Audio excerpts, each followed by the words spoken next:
Everybody sing that shit.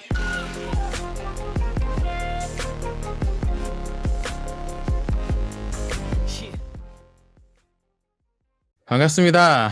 오랜만에 우리 책방에서 영화 읽기 영상을 찍습니다. 구름 책방의 김상호입니다. 안녕하세요. 김문규입니다. 오랜만입니다, 이거. 우리가 마지막으로 우리 영상 찍었던 게 언젠지 기억도 안 나네. 기억나요? 그때 무슨 마지막 영상 영화가- 찍었지, 우리? 마지막 근데- 영화가 뭐였지? 조커였나? 뭐였나? 조커였던 것 같아요. 네. 종종 다른 이야기들도 좀 하고 뭐 그랬으면 좋겠습니다. 이게 좀 환경이 조금 더 이제 안정되면 다양한 것도 좀 찍어보고 싶은데 생각 속에 되게 많아요. 뭐 찍고 싶은 거 생각은 되게 많은데. 자, 그래서 아무튼 오늘 찍을 영화는요. 우먼 인 골드라는 영화입니다. It's quite a painting. It was stolen by the Nazis. A woman who used to talk to me about life. And now you'd like to be reunited. Wouldn't that be lovely? We're taking the Austrian government to court. This is like James Bond and you're Sean Connery. They're going to put as many obstacles in your way as possible. We didn't come here to eat cake. The past has been put to rights, rightfully ours. 우먼인 골드는 구스타프 클림트의 그림 이름이죠. 한 여인의 초상화가 그려져 있고 그 벽이 온통 금으로, 금색으로 그렇죠. 예. 예, 칠해져 있는.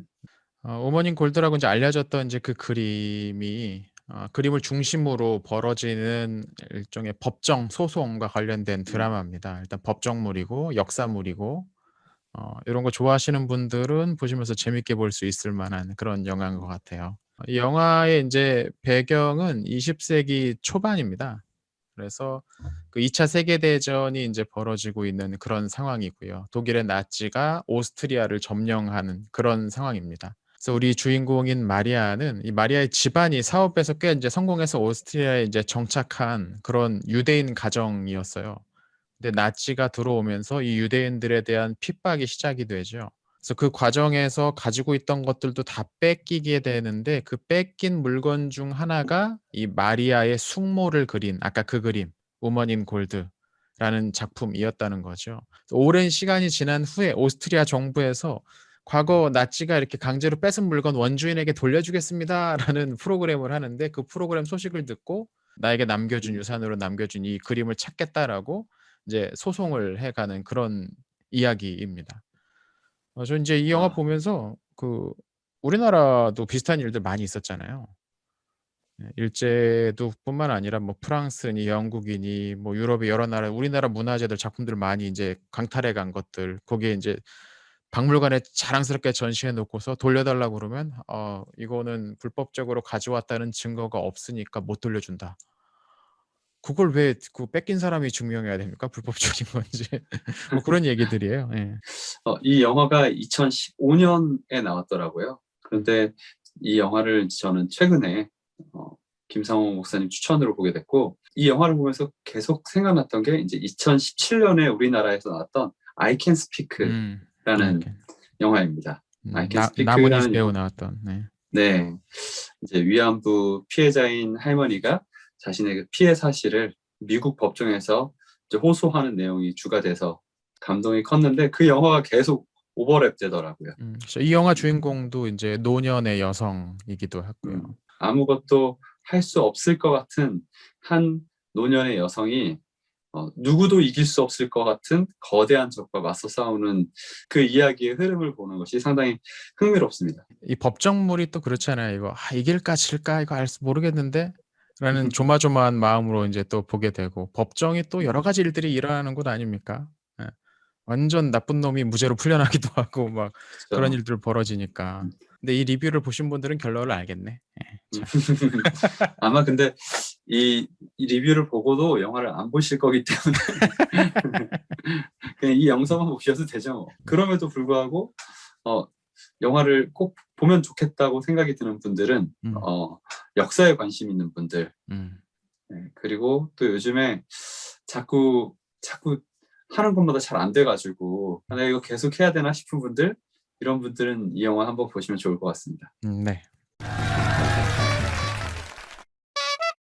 이 영화 보면서 이제 가장 저는 이제 눈에 들어왔던 거는 이게 나치 점령기의 그 오스트리아에서 유대인들에 대한 이 공격들, 약탈들 이루어졌던 그런 장면들이었어요. 근데 거기에서 인제 제가 가장 좀 인상적이었던 건 그 일들을 하는데 물론 나치가 명령하긴 했지만 그 일을 일선에서 적극적으로 수행했던 사람들은 오스트리아 사람들, 그것도 되게 평범한 그 이전에라면 나치가 들어오기 이전에라면 그냥 유대인들의 이웃으로 살았던 그 사람들이 상황이 바뀌니까 유대인들을 공격하더라. 또 그런 것도 있잖아요. 영화 중에 그 마리아 그 주인공 마리아 부부가 인제 미국으로 도망가려고 할 때 그 비밀리에 인제 비행기 표를 끊어 가지고 그 감금되어 있는 그 집에서 도망쳐서 공항으로 가기 위해서 막 탈출하는데 그 과정에서 그 몇 번을 들켜요, 그 오스트리아 사람들한테. 근데 그 사람들이 나치 장교한테 와 가지고 "아 저기 도망간다고, 저기 도망간다고." 이렇게 계속 고발하는 모습들. 저 음. 그게 굉장히 얄미우면서도 굉장히 인상적이더라고요. 그러니까 그런 걸 보면서 좀 역사적으로 오스트리아는 음. 어떻게 봐야 되나? 음. 나치의 가담한 국가로 봐야 되는 건가? 나치의 피해자로 봐야 되는 건가? 막 음. 지금도 그런 부분들에 대해서 인제 역사적으로 뭐 논쟁이 있을 수 있을 것 같은데 그런 부분을 네네. 한번 역사 덕후로서 목사님이 한번 정리해 주시죠. 폴 존슨이라고 유명한 그 미국 작가가 쓴 유대인의 역사라는 아주 두꺼운 책이 있습니다. 얼마 전에 구름책방에서 같이 책 읽게 했던 그 책이기도 한데 이 당시 오스트리아 사람들이 얼마나 많이 이 나치가 했던 일에 개입되어 있는지에 관한 설명이 있어요. 거기를 보면은 그 유고슬라비아 그 동네 인제 그 예전에 있었던 그 나라에 그중에서 잡혔던 전범 5,000명 중 절반가량이 2,500명이 오스트리아 사람들이었대요. 그리고 나치 소속의 그 말살 부대라고 있었습니다. 이게 말살 부대가 뭐 하는 거냐면 적극적으로 유대인들을 색출해 가지고 체포하는, 그래서 그 사람들을 인제 죽음으로 몰아넣는 그 과정의 핵심적인 역할을 담당했던 부대를 말살 부대라고 부르는데 그 말살 부대의 3분의 1이 오스트리아 사람들이었대요. 그러니까 이 나치가 여기 들어오면서 적극적으로 나치당에 가입했던 사람들이 상당수 많이 있었다는 거죠. 또 그 유대인 수용소들 중에서 인제 유대인을 죽이는데 600만 명의 유대인들을 죽이는데 가담했던 수용소 6개 중에 4개가 오스트리아 사람들에 의해서 운영이 되고, 또 어떤 기록에 따르면 600만 명이 홀로코스트로 죽었는데 그중에 절반인 300만 명이 오스트리아 사람들에 의해 살해됐다는 그런 이야기도 있더라고요. 그러니까 영화 속에 되게 얄밉게 그려진 그 이미지가 이게 그냥 꼭 허구의 이미지만은 아닌 것, 그렇게 이야기도 했을 수, 실제는 훨씬 더 잔인했겠죠.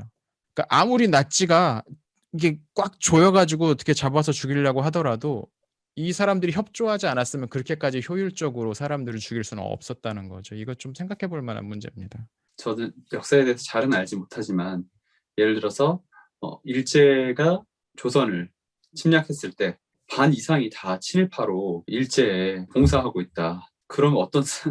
암담하죠 진짜. 예, 암담하죠. 그러니까 오스트리아의 상황은 굉장히 유대인들에게 어려웠고 그 핵심 음. 부분은 오스트리아의 평범한 시민들이 여기에 많이 협력했기 때문이다. 굉장히 그 공포스러운 분위기였을 거예요. 그 유대인들이 그 당시에 그곳에서 살아가는 거는. 유대인들은 그냥 단순히 자신들이 유대인이란 이유 하나만으로 나치 그리고 나치에 가담하고 있는 수많은 오스트리아 사람들한테 그렇게 핍박을 당할 수밖에 없었던 거죠. 그렇죠. 예. 근데 그 기준도 되게 웃겨요. 이게 유전적으로 근거가 없어, 그 나치에서 제안한 것들이. 음. 왜냐면 혼혈이 오랫동안 이루어졌기 때문에 이 사람이 유대인인지 아닌지는 굉장히 임의적이에요.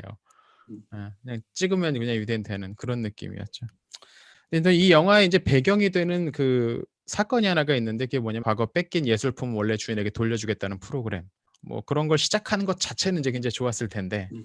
그게 인제 원래대로 돌아가지 않았었죠. 이걸 왜 했나 싶더라고요.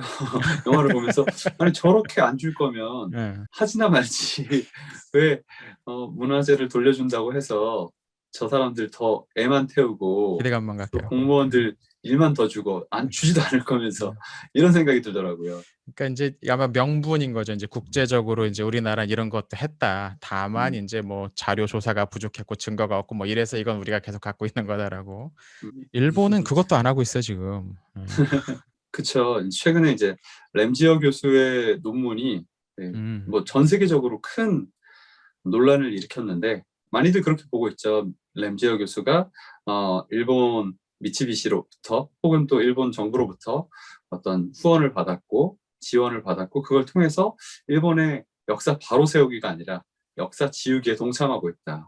저는 그 상황을 보면서 저런 허무맹랑한 논문을 쓰는 것도 당황스러운데 그 논문을 출간시켜준 저 저널은 무슨 생각일까? 저 학술지는 무슨 생각으로 저 논문을 통과시켰을까? 이런 생각이 들더라고요. 아까 이 영화를 꼭 보셨으면 좋겠다고 생각이 들었던 분들이 요즘에 하는 일마다 잘 안 되고 그리고 도전하는 그 싸움마다 다 지는 분들이 이 영화를 봤으면 좋겠다고 말씀드렸는데요. 알트만 여사님이 변호사 랜디와 함께 이 싸움을 시작해서 오스트리아 정부와의 그 재판까지 승리하기까지 한 8년 정도가 걸렸다고 해요. 8년이면 말이 8년이지. 그동안 기회비용을 생각하면 내가 차라리 이거 어차피 처음부터 아무도 안 될 거라고 말렸는데 이걸 안 하고 열심히 아르바이트를 했어도 어마어마한 돈, 그리고 또 가족들과 보냈어도 굉장히 소중한 시간이었을 텐데 8년 동안 정말 모든 사람들이 보기에 그건 절대 못 이겨라고 생각하는 그 싸움을 싸웠단 말이죠. 그럼에도 불구하고 포기하지 않고 싸움을 계속 싸워나가는 모습, 그 모습이 저한테는 굉장히 인상적이었고 이 영화의 주제로 삼아도 괜찮지 않을까 그런 생각이 들었습니다. 그 이 싸움에 이제 개입된 사람들이 이제 주인공인 마리아도 있고 또 방금 이야기하는 그 랜디라고 부르던 랜디 쉔베르크라고 부르는 그 젊은 변호사도 있고 또 한 명이 그 오스트리아 기자. 이 사람들이 다 나서서 이 안 될 것 같은 싸움에 나설 수 있었던 이유가 있었잖아요. 이게 남의 일이라고 생각하면은 사실 그렇게까지 할 수 없었을 것 같았는데 그러니까 예를 들어 이제 그 기자 같은 경우는 영화 속에서 기자의 아버지가 나치에 가담했던 부역자, 적극적으로 가담했던 가담자였다는 거죠. 그래서 자신이 아버지가 했던 일들, 저질렀던 일들을 아들이 알고 아버지가 했던 이 일을 조금이라도 내가 뉘우치는 마음으로 내지는 복구하는 일에 힘써야겠다라는 생각으로 여기 뛰어들었다는 거예요.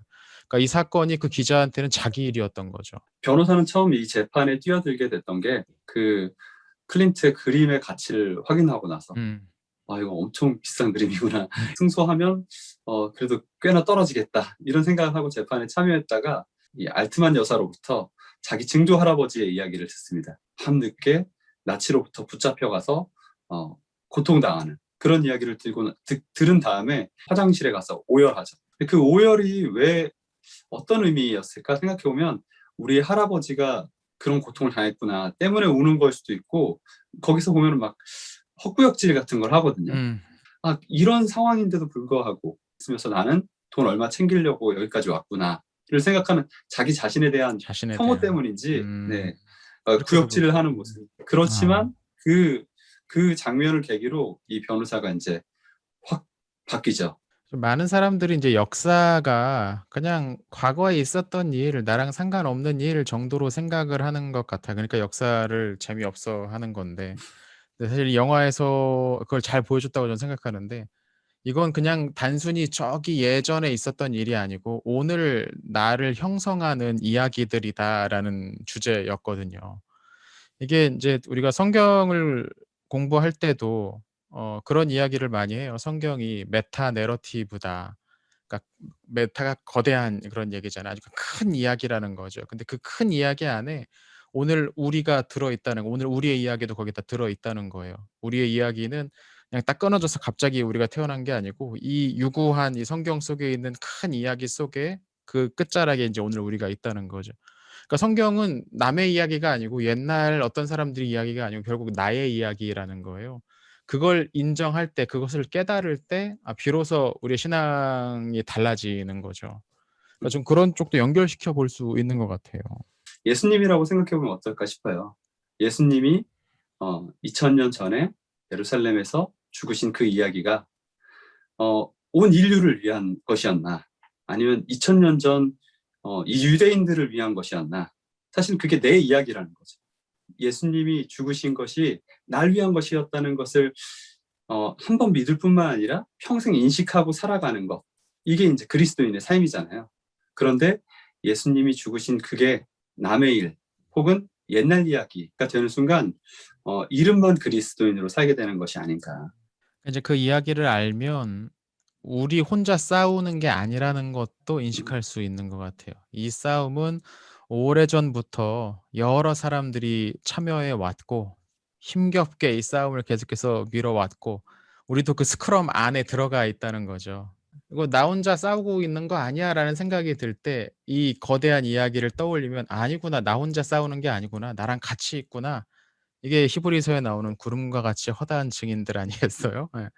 저는 이제 누가복음에서 천국을 누룩에 비유한 게 생각나는데 우리 안에 복음이 들어오면 예수님 이야기가 내 이야기가 되면 점점 내 안에 계신 예수님이 확장되고 내 공동체로 그 영향력이 퍼져가고 다음 세대로까지 그것이 계속 확장돼 간다는 의미인 것 같아요. 그런데 우리는 자꾸 지금 코로나 때문에 아파하고 있는 의료진들 내 얘기 아니야. 지금 뭐 50만 명 이상이 죽었다고 미국에서 우리나라는 아니라서 다행이네. 자꾸 꽃구경 가야지. 끊어내고 있는 거 있어요. 그러다 보니까 다음 세대를 위한 뭐 환경운동이라든지 다음 세대를 위한 문화운동이라든지 이런 것들에는 관심을 갖는 게 마치 사치처럼 느껴질 수밖에 없지 않나. 아이 그림이 1,500억이면 싸워야지. 그러니까 그쵸. 네. 한번 싸우면 모든 것을 보상받으니까. 그죠? 네. 근데 그렇죠. 그렇죠. 우리의 싸움의 결과로 얻게 될 보상이 굉장히 크다면 힘들어도 싸워야 되는 거죠. 우리가 신앙의 싸움도 그렇잖아요. 신앙의 이 싸움을 끝까지 싸워낸 이후에 얻게 될 것이 얼마나 큰지를 우리가 안다면 우리는 이 싸움을 계속할 수밖에 없을 것 같아요. 현실은 굉장히 다르지 않은가. 저런 일들은 한 뭐 10,000명이 싸워서 1명이 이길까 말까. 저는 그럼에도 불구하고 우리가 싸워야 되는 이유가 2가지 있다고 생각하는데 첫 번째는 이 영화에서 이제 직접적으로 드러나는 장면이 있습니다. 이 변호사 랜디가 몇 년 동안 직장도 포기하고 아버지한테 돈 빌려가면서 애들도 2이나 있는데 막 힘들게 싸워가거든요. 그렇게 싸워가다가 이제 도저히 안 되겠다. 포기해야겠다라고 할 때 아내가 이 남편을 격려해줘요. 너는 지금 옳은 일을 하고 있다고. 그게 제가 생각하는 우리 그리스도인들이 선한 싸움을 싸워야 하는 이유 첫 번째라고 생각합니다. 그것이 옳은 일이기 때문에. 그렇게 힘들면서도 버틸 수 있었던 건 위로해 주는 사람, 지지해 주고 격려해 주는 사람이 있었기 때문은 아닌가라는 생각도 들어요. 영화 속에 그 케이티 홈즈가 맡았던 그 변호사 아내 역. 처음엔 약간 '지금 애 낳으려고 하는데 제정신이야.'라는 눈빛으로 남편을 바라봤는데 이 투쟁을 계속하는 걸 옆에서 보면서 그 마음도 변화되면서 "당신 잘하고 있다."고 계속 격려해 주는 거. 그래서 오늘 신앙의 싸움에서 그 역할을 담당해야 될 건 교회가 아닌가 싶은데요. 교회가 서로 그것들을 격려해 줄 수 있는 신앙으로 사는 그 지체들을 격려해 주고 위로해 주고 힘내라고 이렇게 해줄 수 있는 그런 공동체가 돼야 이 싸움을 우리가 또 계속 힘내서 할 수 있지 않을까라는 생각도 듭니다. 그리고 한 가지 더 덧붙여서 2번째 이유는 우리에게 다음 세대가 있기 때문입니다. 저는 어떤 훌륭한 사회적 기업가가 나와서 위대한 사회적 기업을 만들고 또 어떤 위대한 과학자가 엄청난 기술을 만든다고 하더라도 그것이 이 세상을 구원할 수는 없다고 생각합니다. 그러면 우리는 위대한 과학자가 되기를 포기해야 되는가? 멋진 사회적 기업을 만드는 것을 꿈꿀 필요가 없어지는가? 그렇지는 않다고 생각하는 게 앞으로 찾아올 그 남은 자들에게 우리의 싸움을 전해주는 것이 우리의 몫이라고 생각합니다. 비록 이 현실이 변하는 게 없다고 하더라도 우리가 다음 세대를 위해서 우리가 감당할 수 있는 그 싸움을 위해서 최선을 다한 것, 그 역사를 통해서 후손들이 지금 동시대의 친구들로부터 받지 못하고 있는 지지들, 응원들, 허다하게 많은 그 구름과 같은 무리들의 그 응원 소리를 경험하게 되지 않을까. 전 세대와 연결되어 있고 다음 세대와 연결되어 있는 그 존재로서 이 시대의 싸움을 감당해야 된다고 저는 생각합니다. 다음에 인제 우리가 또 다뤄보고 싶은 이야기는 이제 영화 속 등장한 사람들에 관한 이야기입니다. 아까 인제 제가 오스트리아 사람들 이야기하면서 잠깐 설명을 했듯이 그 영화 가운데 굉장히 얄미운 그 오스트리아 사람들이 있었어요. 그 유대인들 사람들 공개적으로 막 모욕하려고 쭉 삥 둘러서 가지고 막 손가락질하고 욕설을 하고 막 괴롭히는 사람들도 있었고, 또 마리아 부부들이 인제 미국으로 도망치려고 할 때 그 적극적으로 나서서 이렇게 고자질하는 신고하는 사람들도 있었고, 그런 것들을 보면서 '아 저 사람들은 굉장히 평범한 사람들인데 그 안에 아 저런 악함들이 있구나.'라는 생각을 전 좀 했었거든요. 그렇죠. 지금 뭐가 일어나고 있는지도 모르고 붙잡아다 주면은 칭찬받으니까 악에게 도움을 주고 있는 그 사람들, 그 사람들이 악을 더 강하게 만들고 있는 거죠. 600만 명이 고작 몇 년 안에 그렇게 학살된다는 건 지금도 사실 힘들거든요. 근데 그 당시에 그게 가능했던 이유는 철도 기관사들이 열심히 자기 일을 했기 때문이에요. 또 그 각종 그 관청의 관리들이 행정 절차를 열심히 해냈기 때문이에요. 그래서 600만 명이라는 사람들이 일시에 죽을 수가 있었던 거죠. 그러니까 각자는 다 그냥 '난 자기 일 했을 뿐이야. 난 내 일 하는 거야.'라고 생각을 하면서 자기 일을 했겠지만 그걸 몰랐을까? 알았을 거라고 생각하거든요, 자기가 무슨 일을 하고 있는지. 근데 '나에게 지시된 일이니까 난 이걸 한 것뿐이야.'라는 식의 자기 위한 변명을 했겠죠. 그러면서 일을 했겠죠. 근데 오늘날에도 그런 평범한 악인들은 굉장히 많은 것 같아요. 그냥 '나는 맡겨진 일을 하는 거야. 나는 지금 그냥 해야 될 일을 하는 거지.'라는 식으로 더 분명히 이게 어떻게 연결되어 있는지 뻔히 알면서도 불구하고 그거 생각 안 하려고 하면서 결과적으로 엄청나게 큰 악을 일으키는. 맞습니다. 분명히 자신이 지금 일하는 그 결과물들이 독재 정권을 어 위해서 사용된다는 걸 알면서도 그 일을 하는 것은 선한 판단이라고 보기가 어려울 것 같고요. 그런 의미에서 오늘을 살아가고 있는 우리 그리스도인들도 내가 하는 일은 어떻게 이웃들에게 돌아가고 있는가 반드시 해 봐야 하지 않을까 그런 생각이 듭니다. 그런데 또 반대로 생각해 보면 아까 얘기하셨던 그 오스트리아 기자를 생각해 보면 그도 오스트리아 사람이거든요. 음. 그런데 이 랜디와 알트만 여사가 선을 위해서 싸우는데 굉장히 결정적인 역할들을 끊임없이 해 갑니다. 그리고 분명히 영화에서는 생략됐지만 그분들이 그 싸움을 싸우시는데 많은 도움을 주었던 선량한 시민들이 분명히 있을 거예요. 음. 거대한 악에 맞서 싸우는 방법은 선의 평범성을 이루는 수밖에 없다는 거죠. 저 인제 들으면서 떠올랐던 장면 중 하나는 그 여러 사람들이 인제 "저기 도망가요."라고 고자질하는 가운데서도 어떤 그 빨래 넣는 여자가 음. 그 오스트리아 사람이 이쪽으로 도망가라고 그냥 말도 안 해 그냥 "일로 가라."고 하고 나중에 나치들이 뒤쫓아오니까 저쪽으로 갔다고 반대쪽 가리켜 주는 그런 모양도 있었죠. 그러니까 인제 우리가 인제 사람을 판단을 할 때 그 사람이 어디 속해 있느냐를 가지고 이야기를 하려고 많이들 하잖아요. 뭐 흔히들 인제 우리 이야기하는 뭐 "중국 사람들은 다 신뢰할 수 없어." 뭐 "일본 사람들은 다 아주 겉과 속이 달라." 뭐 이런 식으로.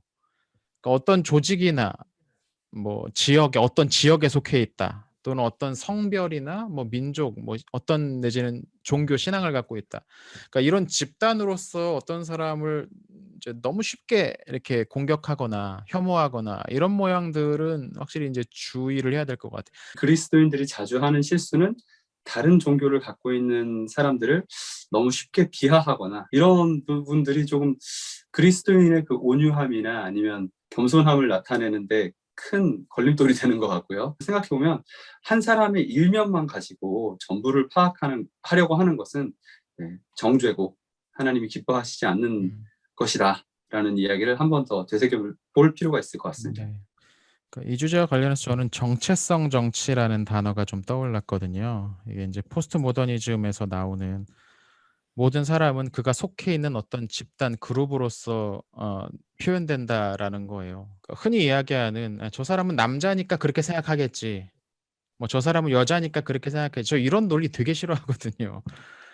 그게 무슨 말이 되는 소리야. 다 다를 수 있는데 이 그가 어떤 정체성을 가지고 있느냐, 어떤 피부색을 가지고 있느냐, 어떤 정당색을 가지고 있느냐 뭐 이것만 가지고서 너무 사람들을 지레 판단해 버리는 그런 모양들이 많이 있으니까 이거 참 문제죠. 그리고 아까 말씀하신 것처럼 특히 인제 교회는 이 다른 종교를 어떻게 대해야 되는지에 대해서 거의 교육받지 못한 것 같아요. 이게 우리가 일상적으로 나오는 혐오 가운데 무슬림에 대한 혐오, 이슬람교도들에 대한 혐오 그런 것들이 있잖아요.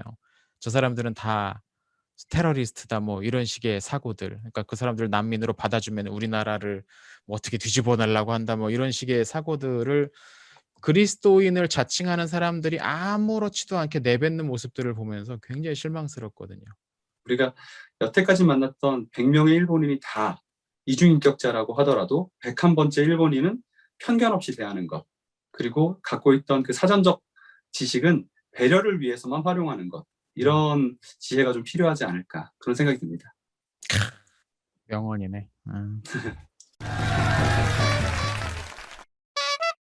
자, 오늘 오랜만에 이렇게 우리 같이 영화 한 편 보고 이야기를 나눠봤습니다. 뭐 이런저런 생각을 많이 하게 만드는 그런 영화네요. 여러분 혹시 힘겨운 싸움을 해 나가면서 이거 도저히 이길 수 없을 것 같다라는 생각이 드시는 분들이 있다면 한번 이 영화 보시면서 용기를 좀 얻으시면 어떨까라는 생각이 듭니다. 그럼 오늘 영상은 여기서 마치겠습니다. 내용이 괜찮으셨다면 구독과 좋아요 그리고 알람 설정 부탁드리겠습니다. 다음 영상으로 찾아뵙겠습니다. 감사합니다.